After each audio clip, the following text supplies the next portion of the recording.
A plane carrying the most powerful peacemaker on Earth went down in the African night, and 65 years later, the men responsible have never been named. September 18, 1961. Dag Hammarskjöld, Secretary-General of the United Nations, flies into the dark toward a ceasefire he will never sign. Below him, a war built on copper, cobalt, and the money of nations that call themselves neutral. Ahead of him, Ndola. He does not know it is the last airport he will ever see. Witnesses on the ground that night tell a story that never makes it into the official record. They speak of a second aircraft, a flash in the sky before the crash, not after. Fire in the air, not fire from impact. One witness says the plane was being hunted, not landing. The next morning, the wreckage is found 15 kilometers short of the runway. 16 bodies.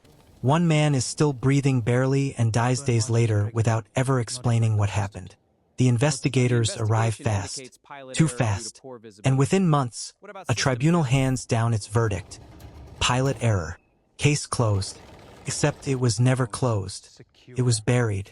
For over a decade, the file sits untouched. Then, in the 1990s, a Swedish diplomat starts pulling threads that were never meant to be pulled. Then, in 2011, a historian opens an archive that was never meant to be opened, the private papers of a British commissioner who was standing on that tarmac the night it happened. Inside, a secret report from an intelligence operative who had arranged the very meeting Hammarskjöld was flying to attend. The story that emerges is not an accident. It is a silence, engineered and maintained. Hammarskjöld was flying into the middle of a resource war. Katanga, the breakaway province he was trying to bring back into the fold, sat on some of the richest mineral deposits on the continent. Western mining interests wanted it independent. Mercenaries were on the ground. Intelligence agencies were watching.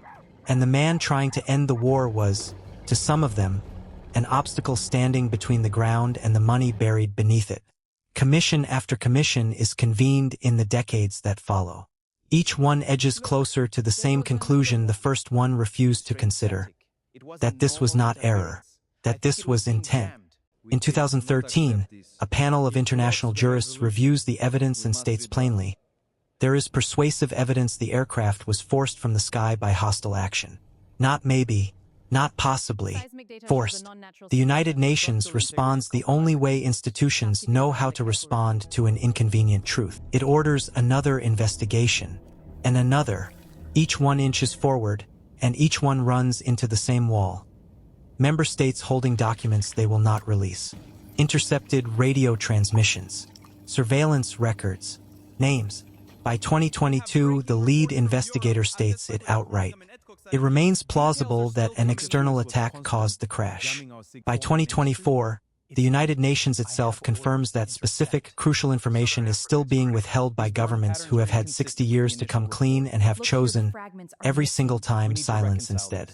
Two of the nations with the deepest ties to that night, the ones whose citizens died on that plane, whose intelligence services operated in that region, whose companies profited from that war, have refused, again and again, to even support the resolutions calling for the truth. That is not an oversight. That is a decision, made once in 1961 and remade every year since. Because silence is not the absence of an answer.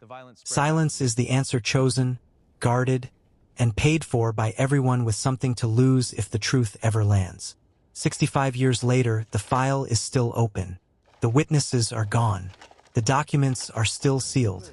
And the man who died trying to end a war is remembered, officially, as the victim of a mistake no one has ever been able to prove. The wreckage was found. The bodies were counted. The truth was never released because it was never meant to be.